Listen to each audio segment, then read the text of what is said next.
Thank you for tuning in to the Survivor Not By Chance podcast. We discuss survivor stories from all walks of life with guests who have turned their traumatic experiences into inspirational stories. The show is for entertainment purposes only. We do not claim to be medical professionals, nor do we give medical advice. Let's get started. Come on in and enjoy the show.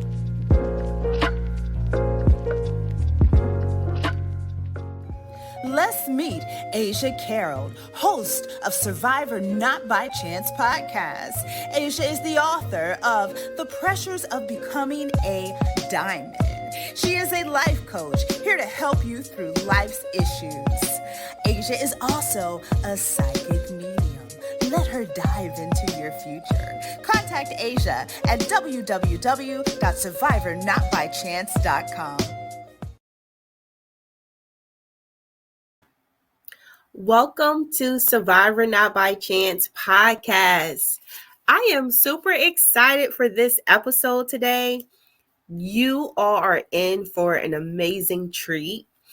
I have a special guest. His name is Indy Brennan. He is an author. He is a poet. He is an entrepreneur, a serial entrepreneur. He runs so many businesses. I don't want to get too excited just yet. I do want to pull the cards really quickly for you all, for the collective, just to see what Spirit has for you all today. But yeah, today is going to be a phenomenal podcast. Okay. All right. So we have one card that came up and it says Dragon's Hoard, Protecting the Future. So be sure that you are doing everything you need to do to protect your future, any future plans that you have coming up. For example, if you're an entrepreneur, be sure you have the right contracts that are in place when you're doing business deals. Be sure that you're reading over contracts. I'm not sure who this is for. So someone has some contracts coming up. Be sure that you're preparing. If you have a retirement plan, be sure you're investing into savings as well as investments for your future, for yourself, and for your children. Sending you peace, love, and blessings. All right. So to introduce this phenomenal king today, I'm going to share my screen. And when I share my screen, I'm going to show you a video clip of his new book, which is so phenomenal. I started reading it and I was so engulfed. I was feeling every emotion that was in that book. And I had to put it down for a little bit because it was just so real and so vulnerable and so raw. Before I forget, please like and subscribe to my YouTube channel, Survivor Not By Chance. I survived not by chance, but I survived because I fought to survive. All right. So the name of this book, What If White People Were Slaves?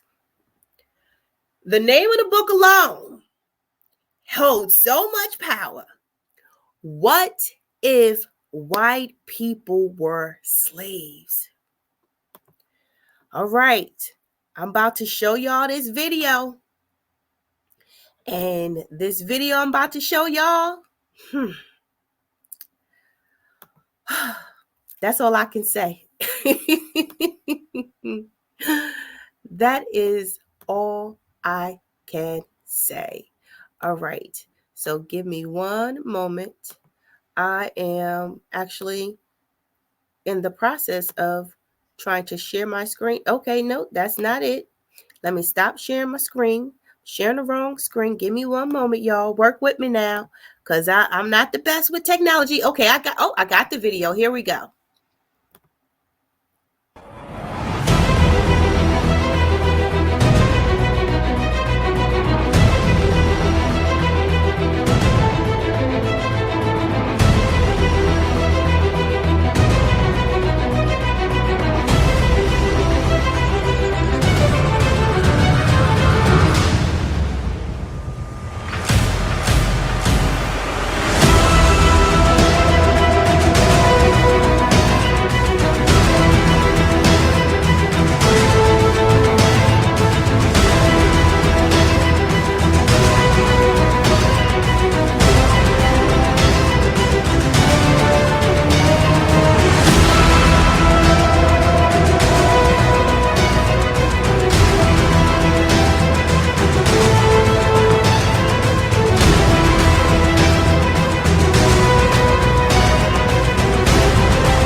Wow. Wow. That's all I can say. So let's bring the special guest on, Indy Brennan. Hey. Thank you so much for joining me today. I'm so excited to have you. I am excited to be here, Adrian. Thank you for inviting me. Absolutely. So let's just go ahead and dive right in. Mm-hmm. What if white people were slaves? Mm-hmm. Mm-hmm. Mm-hmm. What came to your mind for you to write this book? Wow. It actually the book is about 20 something years old. The idea. Mm, What happened? I'll try to make a long story short. I live here in Atlanta, mm-hmm, and I went to a car dealership. It was actually for a nice car, but I went to a car dealership. I used to go there every day. I'm not a big car person, but I used to go there every day just to look at the cars as I grew.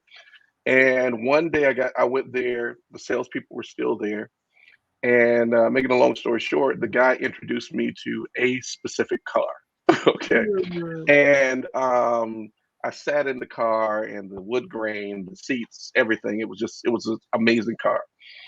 And again, I did not go there to purchase a car. I just went there to actually look. Said a little prayer, made a deal with God. Hey, if they had black on black, I'll go with it. Yeah, I know. And they turned out, and he said, got good news, bad news, have black on black, but it's on a barge off of California. But it'll be here in 2 weeks. Make a long story short, I ended up going through the entire process, getting credit approved. My credit back then was perfect. I mean, it was great. Getting credit approved and all the other stuff. Well, at the end of the deal, he walked away for a second, and I guess to take it to the finance person or his manager, whatever they do, and his the owner of the dealership. This is RB of Atlanta here in RB of Atlanta on Roswell Road.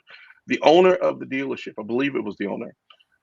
She came to me, and when he walked over, he actually rolled his eyes, mm. and I was like, "Okay, what's going on?" So she came over to me, and she started asking me questions about um, me. At the time, I come from corporate, so traditionally I had low haircut, suits, no facial hair, that type of stuff. But in the process of having my own companies and so forth, and working with so many white people, I didn't like the fact that they looked at people who had cornrows and dreads like they were hoods or gangsters. Mm-hmm. So I purposely grew my hair out. So Mm, when I went into the dealership, I had cornrows. Okay, mm, believe it or not, I had cornrows. Also, and I didn't expect to be there. I had cornrows and a vintage t-shirt on, and some cargo shorts and some chucks. Um, she looked at me and started asking about how long has the company been around? What do I do for the company? How long have I been doing it? Basically, she was profiling. yeah. So everything else had been approved. Everything was done. Um, so I walked out of there. I asked her to give me my paperwork. Mm-hmm. And she said, I said, I don't even want the car. And she said, no, we have to keep the paperwork. I said, no, if you don't give me my paperwork, I will act like the stereotype that you think I am. Mm-hmm. She immediately gave me my paperwork. And I left. I was angry. Make a long story short, my assistant ended up going to another dealership. The two dealerships were owned by a brother and sister that did not care for each other. Mm, Went to the other dealership against my better judgment, spoke to someone, had great service there, and I ended up getting the car through them. But when I left, my question was immediately, how would they feel if this was them? What if white people were put in our position? Where every mm, time you go into a bank, every time you go into a store, every time you go into an elevator, somebody's backing up, clenching their purse mm, because of the color of my skin. So that's essentially where the idea, what if white people were slaves, came from. mm, My daughter and I did not write it until 20 something years later. But that's where the concept came from. It was an idea that had been in my head for years, for 2 decades. That is powerful. Mm-hmm. And that shows the significance and the impact of how we deal with racism on so many levels, so many different types of microaggressive behaviors Right. that are in that gray area, Mm-hmm. that people feel because it's them and their privilege, they Right. weren't racist or they weren't microaggressive towards us. And you held on to that feeling and that emotion for almost 20 years and then put it into a book. Right. That is impact right there. Yeah. Okay. So all of our viewers, and I have viewers from multiple different backgrounds and ethnicities, even my white viewers, I need you to listen and hear clearly what this man just said in regards to his experience 20 years ago. And how it impacted his life to where he was able to put it graphically in a book that is so phenomenal. Yeah. I need you to go and get this book. It's called What If White People Were Slaves? And it is available on Payhip, payhip.com / the letter N, the letter D, the letter B, the letter R, the letter E, N like Nancy, N like Nancy, ANAUTHOR. And that's for my listeners who are my audio listeners. Please get a copy of this book. I'm sorry. Go ahead. No problem. No problem. No, I was just going to say when I wrote when we wrote the book, I actually had a gentleman I know. It was funny. We were preparing, the back cover. You try to create some type of synopsis, and I created two different synopses. And he was a white guy, older white guy. I mean, like 60s, and he was also racist. He was one of those racists that deal with us, but he was also racist. Anyway, but here's a remarkable part. He was an incredible writer. Ooh. He was an incredible writer. Just looking at him, you would never be able to tell. So I asked him to give me his opinion on the two different, blurbs. The first one was in your face. Okay. White people shackled, lynching, the whole bit. He read it. He's paused. I saw his face get red. Then he turned around and read it again. Ooh. So he read it again. His ears are getting red. His neck is getting red. He's getting, Then he read it one more time. At that point, I knew which one needed to be selected. Then he read the other one, which was a lot tamer, a lot softer. And he read it once and was like, okay. He said, honestly, my first reaction was to elbow you in the mouth. Ooh. I said, okay. I can appreciate that. I can speak with anyone as long as we can have an intelligent conversation. Right. He was just being honest. He said, but from a creative standpoint, if you're asking me as an author, you have to go with this one because it's going to give the reader the type of emotion that you're looking to pull out. So the reactions have been adverse. They've been different. For the most part, believe it or not, the reactions have been great to the book. They've been great.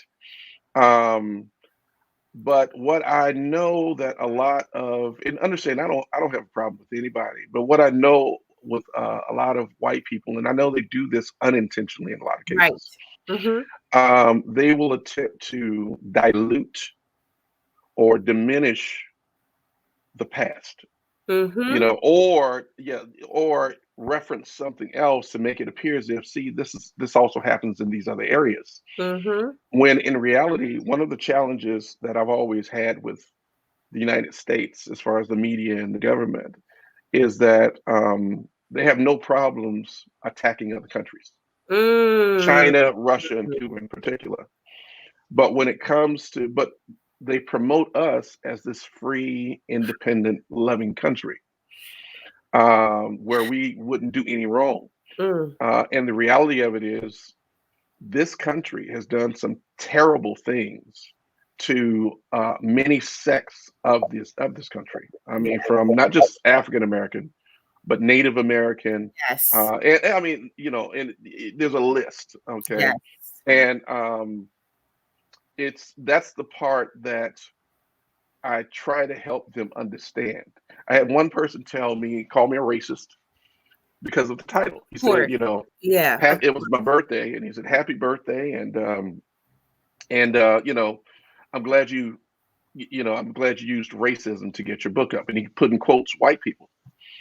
The funny part about the expression white people didn't come from black people, didn't come from Native Americans. I don't know if you know that. The expression white people was first documented in 1613 by a playwright, where Europeans were meeting with, in the play, were meeting with Africans. And the African chief said something to the effect of, "Look at the expression of the white people." So it was actually a white man that actually, I guess, created this expression. So it wasn't us. Yeah, we use it. But, and I've had people say, "Hey, they're doing this. They have slavery everywhere, and slavery is bad no matter where it happens." Well, tell a woman that who gets raped. They say, "Well, other people have gotten raped too. They rape in other countries as well." That we're talking about here and now. We're not talking about Somalia or some of these other places. We're talking about America, this land of the free and the home of the brave. And don't get me wrong, I always stress, I love America. There's no country in this world where you have Los Angeles, Las Vegas, Chicago, Miami, New York, Atlanta, all the different amazing cultures all in one country. There's no country out there. Opportunity is definitely here, but we definitely have our issues, and just ignoring them will not help. What If White People Were Slaves was designed to help both sides, all sides. My objective was to give everybody an opportunity to walk in each other's shoes. Because like Jane Elliott pointed out back in 68, you cannot truly appreciate someone's life experience until you walk in their shoes or you experience something similar. Yeah. That's why I saw you put up the sign dealing with trauma. That's why women who grow through similar trauma come together. Yes. Because they can all relate to that. Versus if someone had not experienced that, they're going to basically have to imagine. Yes. So when you put white people in shackles and in sharecropper homes and in cotton fields where they're cut off, and that privilege is now extended to other groups, it gives them an opportunity to kind of walk in our shoes, and vice versa. It is powerful. It is absolutely powerful. And so I also want to highlight some of the other phenomenal things you're doing in regards to business, because you are helping change so many lives, Indy. I appreciate it. In so many ways. And so let's talk about your book slam. The book slam, every Tuesday from 8 to 10, 10's approximate, we have the book slam. It is on Clubhouse, the mobile app, audio only app. And we feature 7 to 10 authors literally from around the world. They come on there and they read an excerpt out of their book. So essentially what happens is readers and other authors are able to come on there and speak with the authors, hear from the authors. They can hear the context of the book as the author originally intended because they're actually reading it. So it's a great entertainment experience. I encourage everybody to come out. Again, it's on Clubhouse, the Clubhouse mobile app. If you go in and you look under the book slam under clubs, it will be the very first, actually book slam. It'll be the very first selection under clubs for when you search for that. And join us anytime. You do not have to be a member, but definitely join us. It's a lot of fun. It's educational. It's gut wrenching. It's Yes. heartbreaking. It's funny. So definitely come out. It's a good time. Yes, and that's how we met. Mm-hmm. You found me for my book, The Pressures of Mm-hmm. Becoming a Diamond, which Mm-hmm. is available on Amazon, by the way. Yeah. You found me and you gave me the opportunity to read my book during the book slam. And Mm-hmm. it was so phenomenal listening to the other authors, listening to their passion when they're Mm-hmm. reading their Mm-hmm. books. It was phenomenal. I had a Yeah. great time. Yeah. Yeah. It's a lot of fun. And you also are you help people create audiobooks. Yes, I am what some have deemed me as a master business developer, master business strategist. I started my own company back in the mid to early '90s. I went through all the highs and lows, and trust me, there were many highs and many lows. But I went through every phase of business management, business development that you can imagine. I've worked with a lot of different companies, and I work with a lot of different companies now. But yeah, I'm focusing a lot on authors right now as well. Number one, a lot of authors, they know that the books are somewhat of a entrepreneurial endeavor, but they don't know about structuring their life or their business to accommodate the book. And then yes, the audiobook. I help people develop audiobooks. The difference is I don't just promote audiobooks. I actually promote what some have called enhanced audiobooks or audio theater. And so what we do, we take the audio and apply music and sound effects. Mm, Okay, so when you're listening and the author references the children playing in the field, you can hear the children in the background. mm, Or when you're talking about walking through a field, you can hear the footsteps. You can hear the wind, the rain, the doors opening and closing. So what happens is it creates a much more immersive experience.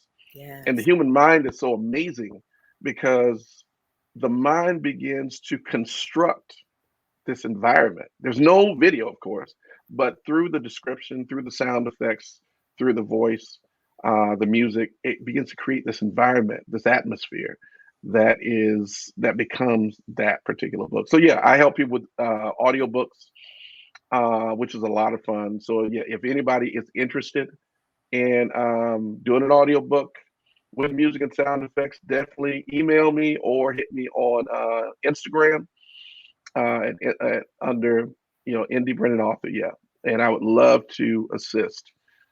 We do have financing options because I know that a lot of the authors are not J.K. Rowling's or George R. Martin yet.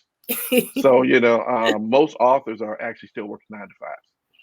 So there are financing options through Sezzle. I partnered with Sezzle, but yeah, definitely, and we're in the process of partnering with some other people.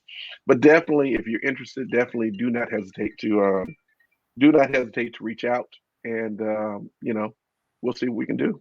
I think you'll Yes. be pleased. Oh my goodness. Hmm. Indy, you are such a phenomenal individual person. Thank you, Okay? thank you. I'm not just talking about just business, but as a person who is authentic and who is genuine and has a great heart. That I is, try.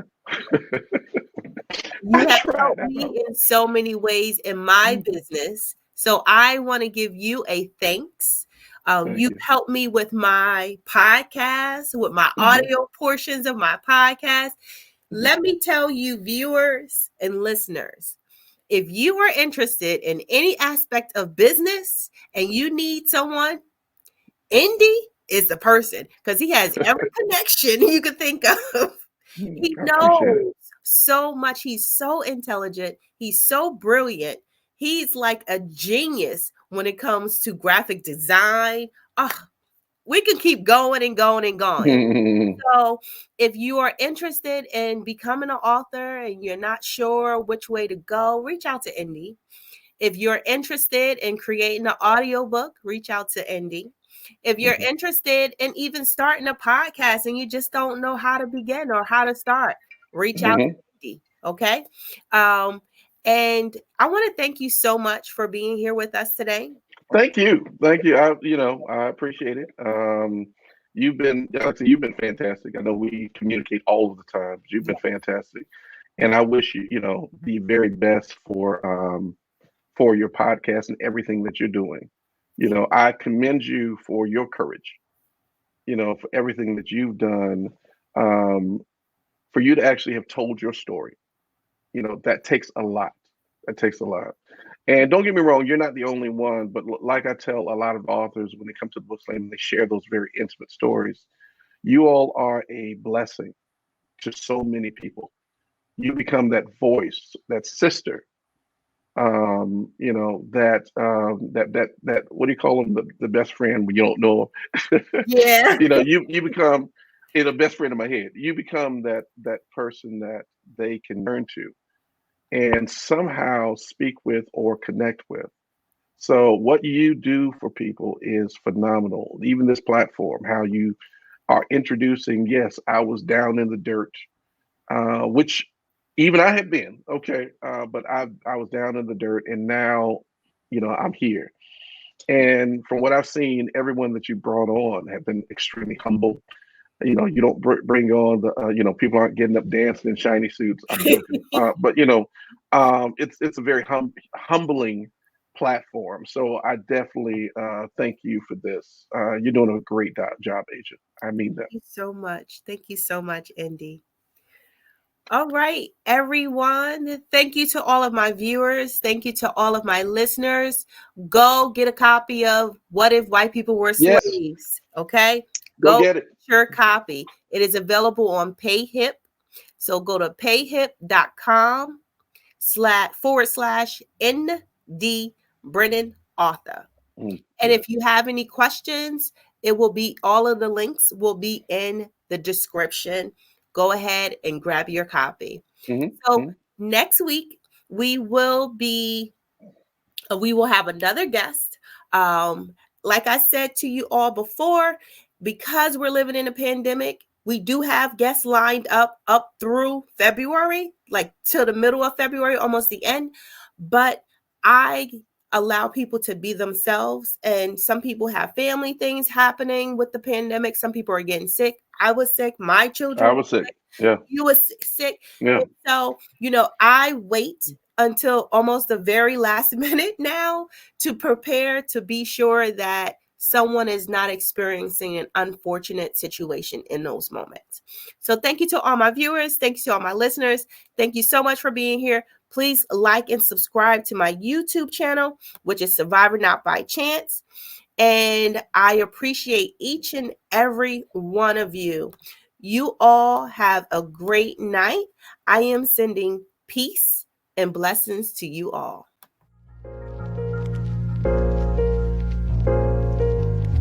Thank you for listening to the Survivor Not by Chance podcast. We hope you enjoyed the show. Thank you to today's guest. We are survivors not by chance. We survive because we fought to survive. Peace and blessings to you all.